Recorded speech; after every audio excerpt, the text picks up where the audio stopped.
Welcome back to the channel. Please like and subscribe. The going thing now everyone is talking about is the passport brothers, getting their passports and finding love in another country. Before I get real deep into this, I wanted to share my own feelings about it. To be clear, I got my passport, but I didn't get it trying to find women or chasing women. I got mine because I wanted to travel the world. Africa, to be exact, wasn't really interested in going nowhere else. I just wanted to see the motherland and the people and the beautiful country. With that said, let's begin. First off, I have to say, these men have the right to get their passports and go anywhere they want to, and choose whatever kind of woman they want, and I don't knock them for doing that, or encourage them to do it, but I'm not blinded and not deaf. I see and hear what's going on with black women. The truth is a lot of black men have good reason to be unhappy with the current situation with black women, and let me explain why I think they are. The first thing I see is the level of disrespect a lot of black women show toward black men on social media, and the "I don't need a man" comments, the independent woman comments, but most of all the lack of feminism in the women. I think most women, or so-called modern women, have been raised to be independent and not to be housewives and mothers, and because of that, a lot of women lack the proper skills to be in a working relationships with men. That's why 70% of them are single and why 80% of them file for divorce. Another major reason is because these women have put their education and careers first. That doesn't leave a lot of time for relationships. This new way of doing things for women takes a huge toll on men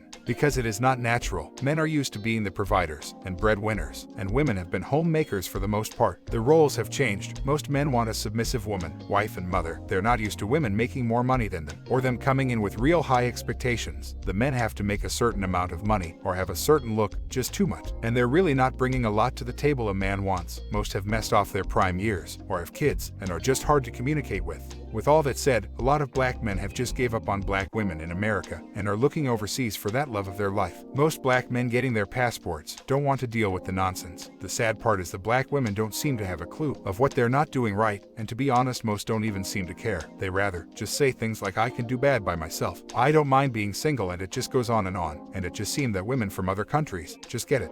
They're easier to get along with. They don't try to be some alpha women. They don't come in with these high expectations and requirements. They don't proclaim they don't need a man. Most don't wear wigs and cake makeup on their faces, or crazy hair dyes, and fingernails and nose rings. It just seems most black women in this country have no self-awareness, and that's running black men away from them in droves. But there is still hope. Some black men like me still want a black woman made in America, but that's just me. To be very honest, I don't think things between black men and women are going to turn around anytime soon. In fact, it's only going to get worse, because it's never going to go back to the way it was 50 years ago. That horse have left the barn and he's not coming back. I think black women are in deep trouble when it comes to relationships, because the men they are looking for are alpha males, and they are not going for the nonsense these modern women are doing. They will not be led by women, and they expect their women to be submissive. So the only kind of men left are beta males, and most women in nature prefer an alpha male. Sisters, if you're hearing this, you might want to do some soul searching. If you want a brother in America, these brothers don't want women who act like men to mirror them. It's that simple, and you don't understand that by a dog, because you will be alone. A lot of you will say, "I will just marry out of my race." Newsflash, these other races are not lining up for you. They are not blind, they also see the dysfunction in you, and their women are submissive to them. Why in the world would he want a woman? Her own race is turning their back on her. Sisters, you better wake up, and wake up fast. That's all I have for now. Please hit that subscribe button and like it and comment. Until next time, this is Reno in the Mix. I'm out.